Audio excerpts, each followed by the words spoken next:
Hi friends, ಮನೆಯಲ್ಲೇ ಗೋಪಿ ಮಂಚೂರಿ ಮಾಡೋದು ಹೇಗೆ ಅಂತ ತಿಳಿಸ್ತೀನಿ. ಫಸ್ಟು ಬಿಸಿನೀರಿಗೆ ಒಂದು ಸಾರಿ ಬಿಸಿನೀರಿಗೆ ಹಾಕಿ ತಗೊಳ್ಳಿ. ಇದು ಕಾಲಿಫ್ಲವರ್ ಹೂಕೋಸು ಅಂತ ಹೇಳ್ತೀವಲ್ವ ಅದು, ಮತ್ತು ಅದಕ್ಕೆ ರುಚಿಗೆ ತಕ್ಕಷ್ಟು ಉಪ್ಪನ್ನು ಆ್ಯಡ್ ಮಾಡ್ಕೊಳ್ಳಿ. ನಂತರ ರೆಡ್ ಚಿಲ್ಲಿ ಪೌಡರ್ ಅಂತ ಹೇಳ್ತೀವಲ್ವ, ಅಚ್ಚ ಖಾರದ ಪುಡಿ ಅಂತ ಕನ್ನಡದಲ್ಲಿ ಹೇಳ್ತೀವಿ. ಹಾಗಾಗಿ ರೆಡ್ ಚಿಲ್ಲಿ ಪೌಡರನ್ನು ಹಾಕ್ಕೊಳ್ಳಿ.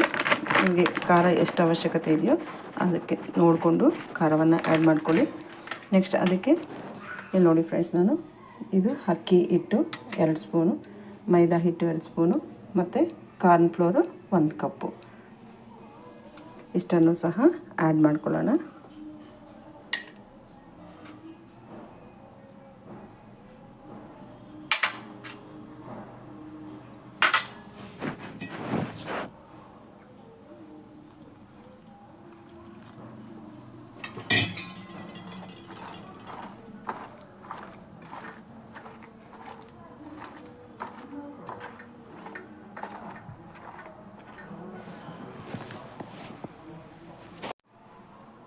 ನೋಡಿ ಫ್ರೆಂಡ್ಸ್, ಈ ರೀತಿಯಾಗಿ ಕಲಿಸ್ಕೊಳ್ಳಿ.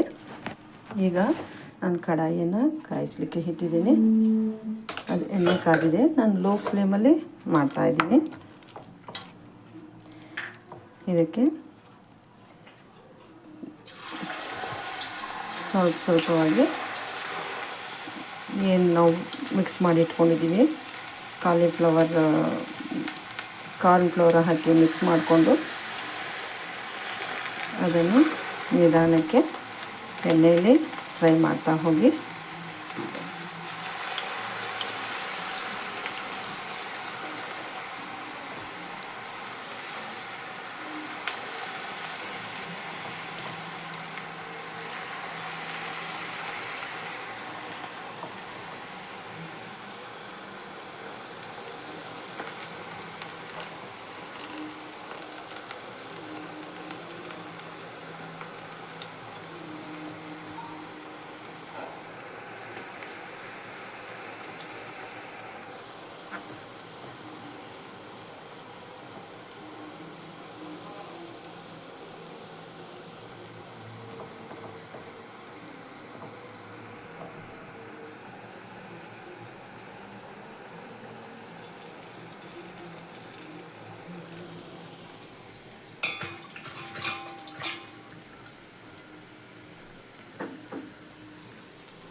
ನೋಡಿ ಫ್ರೆಂಡ್ಸ್, ಈ ರೀತಿ ಫ್ರೈ ಮಾಡ್ಕೊಂಡಿರಬೇಕು.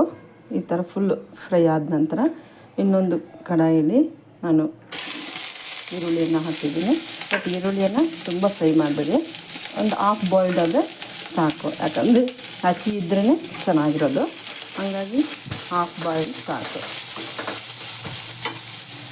ಅದು ಫ್ರೈ ಆಗಲಿ ಅಷ್ಟೊತ್ತಿಗೆ ನೋಡಿ ಫ್ರೆಂಡ್ಸ್, ಟೊಮೆಟೊ ಕೆಚಪ್ಪು ನಮಗೆ ಎಷ್ಟು ಅವಶ್ಯಕತೆ ಇದೆಯೋ ಅಷ್ಟು ಟೊಮೆಟೊ ಕೆಚಪ್ಪನ್ನು ಹಾಕ್ಕೊಳ್ಳೋಣ. ನೆಕ್ಸ್ಟು ಇದು ಸೋಯಾ ಸಾಸು, ಸ್ವಲ್ಪ ಸೋಯಾ ಸಾಸನ್ನು ಆ್ಯಡ್ ಮಾಡೋಣ.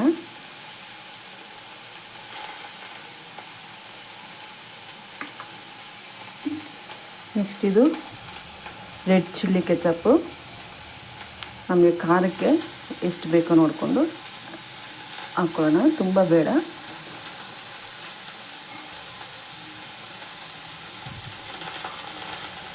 ನೆಕ್ಸ್ಟು ಸ್ವಲ್ಪ ವಿನಿಗರ್ ಫ್ರೆಂಡ್ಸ್, ನೋಡಿ ಇದು ವಿನಿಗರ್ ಸ್ವಲ್ಪ ಹಾಕ್ಕೊಳ್ಳೋಣ, ಸ್ವಲ್ಪ ಜಾಸ್ತಿ ಬೇಡ.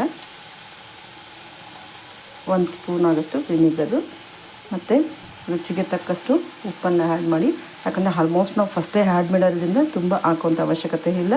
1 ಕಾಲು ಸ್ಪೂನ್ ಆಗೋಷ್ಟು ಹಾಕ್ಕೊಳ್ಳಿ.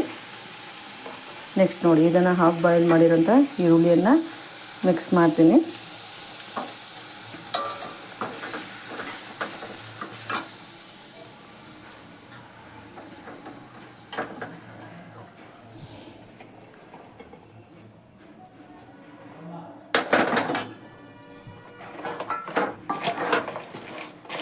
ನೋಡಿ ಫ್ರೆಂಡ್ಸ್, ಬಿಸಿ ಬಿಸಿಯಾದ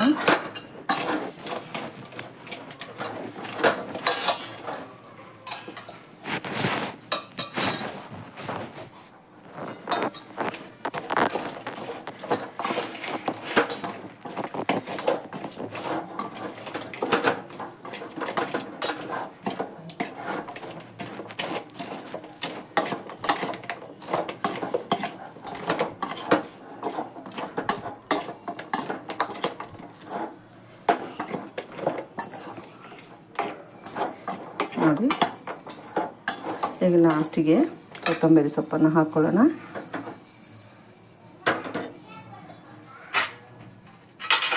ತುಂಬ ಟೇಸ್ಟಿಯಾಗಿರುತ್ತೆ ಫ್ರೆಂಡ್ಸ್.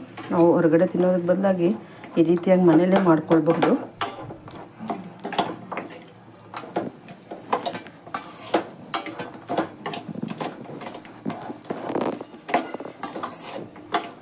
ನೋಡಿ, ಗೋಬಿ ಮಂಚೂರಿ ರೆಡಿ ಆಯಿತು. ಒಂದ್ಸಾರಿ ನೀವು ಟೇಸ್ಟ್ ಮಾಡಿ ಹೇಳಿ ಹೇಗಿರುತ್ತೆ ಅಂತ.